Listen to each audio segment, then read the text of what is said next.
Ngayon, kumulo na itong tubig na nilagay natin, susunod na natin itong isda na ilalagay. Tapan ulit natin para mabilis na kumulo. Tsaka dahan na lang natin ang apoy, baka masira yung isda eh. Buksan naman natin ulit. Yun.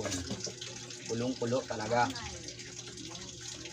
Yan, ilalagay natin ito para maluto na rin.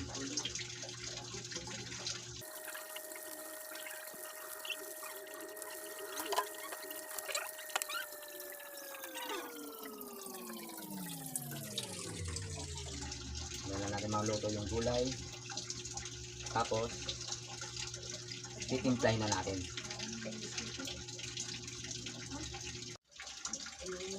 And guys, timplahin na natin kasi luto na yung gulay. Nilagay natin yung dahon ba.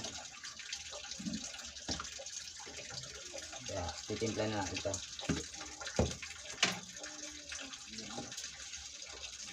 Lagay muna tayo ng konting asin. Saka na tayo dadagdag kung kulang pa. Tapos ito, sinigang, yung pang-asim at nagpapasarap din dito sa isdang bangos nito.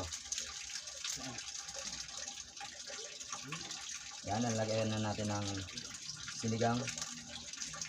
Lagyan din natin ng magic syrup. Yung sinabi ko sa inyo, pag nilagyan mo ng magic syrup, mas lalong sasarap.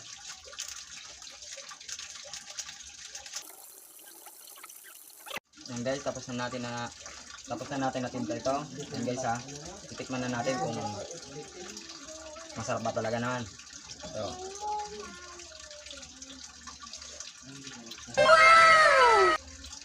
Ayos rin.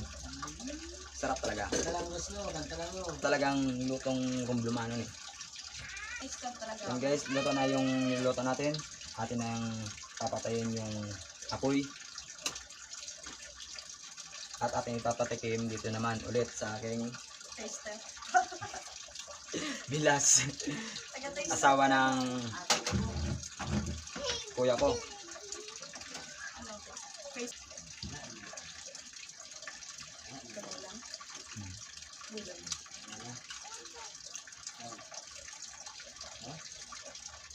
Oh, good na, good. Yan guys, tapos na niluluto natin. Kukuha ako ng sabaw at saka ipapatikim ko sa nanay ko na hindi kasi makakita eh. Lalagay natin dito